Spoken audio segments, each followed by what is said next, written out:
Eh ben, on se retrouve une nouvelle fois pour analyser la situation sur Bitcoin et ETH. On fait un gros point là-dessus vu la baisse qu'on s'est pris hier.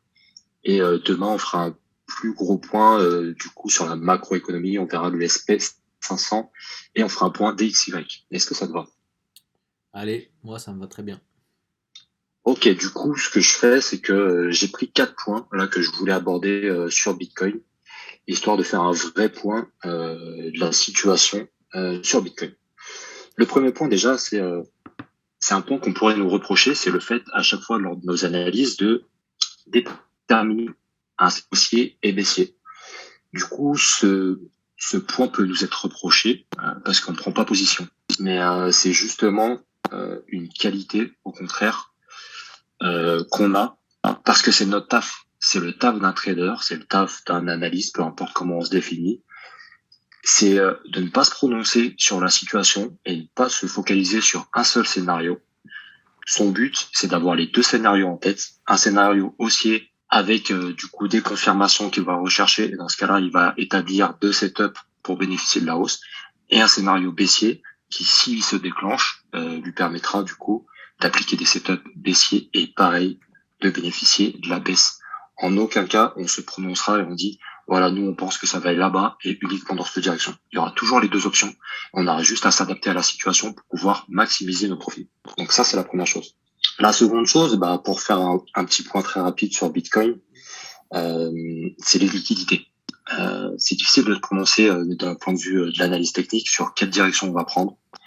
Il y a énormément de liquidités au niveau des 28 000. Il y a énormément de liquidités aussi au niveau des 16 000.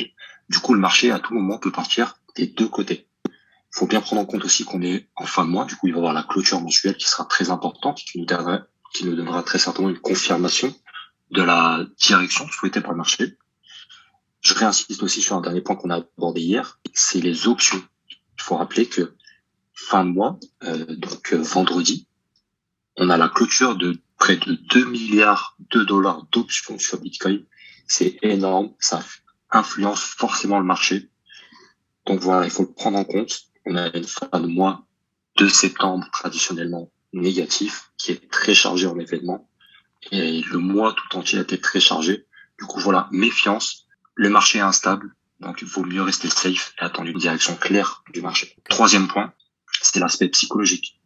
Le fait qu'on ait des mouvements comme ça totalement anarchiques, qu'on ait cette répétition à chaque fois de range, capture de liquidité, on poursuit à la baisse, c'est aussi dans le but d'user les gens. Voilà, on peut le voir. Tiens, je vais te le montrer.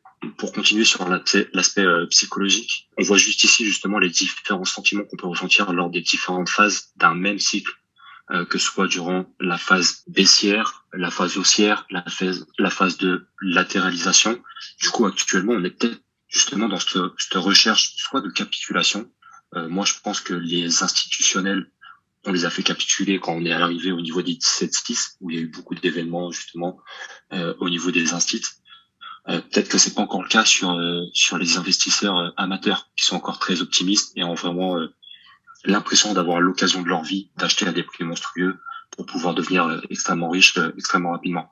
Peut-être qu'on est en recherche encore de capitulation de cette partie-là des investisseurs, ou peut-être qu'on est sur une latéralisation interminable et du coup on serait plutôt sur une partie de dépression.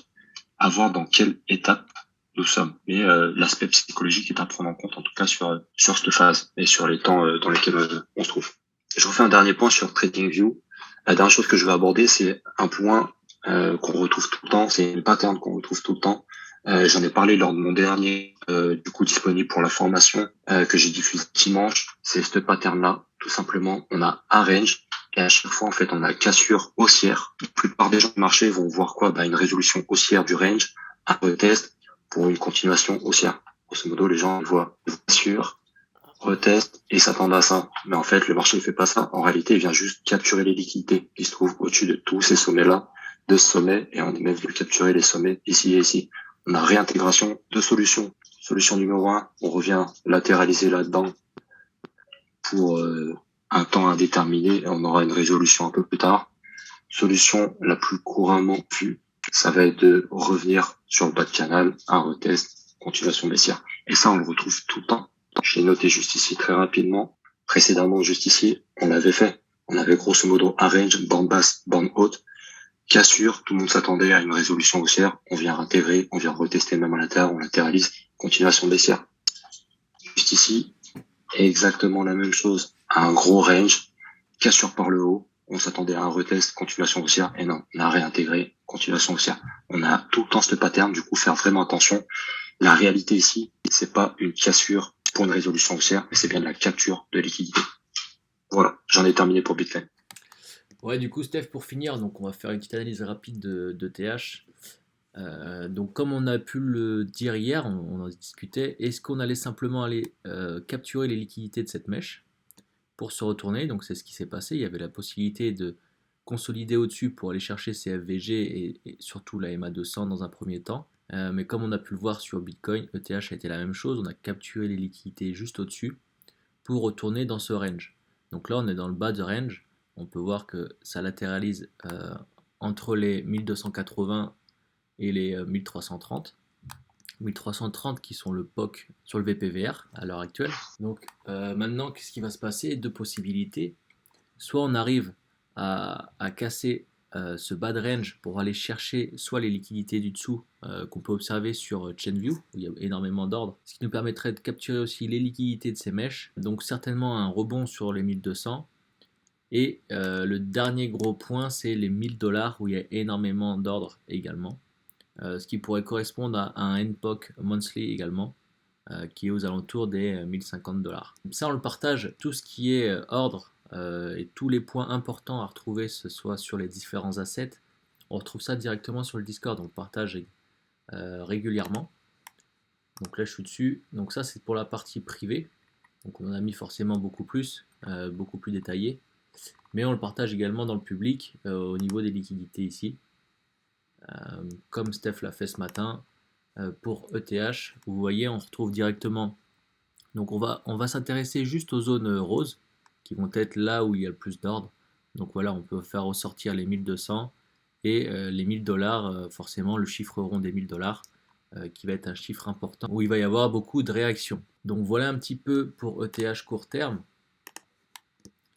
Cassure du bas de range pour aller chercher ces gros ordres, ou alors on relatéralise et on repart sur le haut du range au niveau du POC qui correspond au POC monthly également au niveau des 1330 $. Donc c'est pourquoi voilà, pour l'instant on va juste essayer de capturer des rebonds et vraiment faire très peu de trades. On va attendre vraiment une réelle réaction du marché, voir dans quelle direction il part réellement, une réelle direction pour pouvoir se positionner. Voilà Steph un petit peu pour ETH. Est-ce que tu as un point d'achat spot long terme, toi, un niveau de prix qui t'intéresse et sur lequel tu déploierais du capital spot? Ouais, en termes d'achat spot, forcément à partir des 1000 $, si on atteint les 1000 $, on part sur des achats très long terme qui peuvent être hyper intéressants et hyper rentables sur ETH. Sachant le potentiel d'ETH, 1000 $, c'est un prix hyper intéressant pour du spot et pour du long terme. Ok, donc 1000 $ et tout ce qui est en dessous, quoi. Ouais, bien sûr. Après 1000 $, c'est parce que là c'est un point où on sait qu'il va y avoir de la réaction et on sait que le marché peut-être va juste toucher les 1000 $ pour repartir. Donc c'est s'assurer d'avoir au moins 1000 $ en termes de prix d'achat spot et bien sûr tout, si ça va en dessous, acheter après on peut faire du DCA et acheter par palier tout ce qui est en dessous de 1000 $. Ok, bon bah nickel. Donc voilà les gars, comme d'hab on se retrouve du coup demain pour faire un autre point marché. On va voir un petit peu comment évolue le marché aujourd'hui. Et puis demain, on vous refait un petit point marché, Bitcoin, Ethereum, et puis macro avec Steph.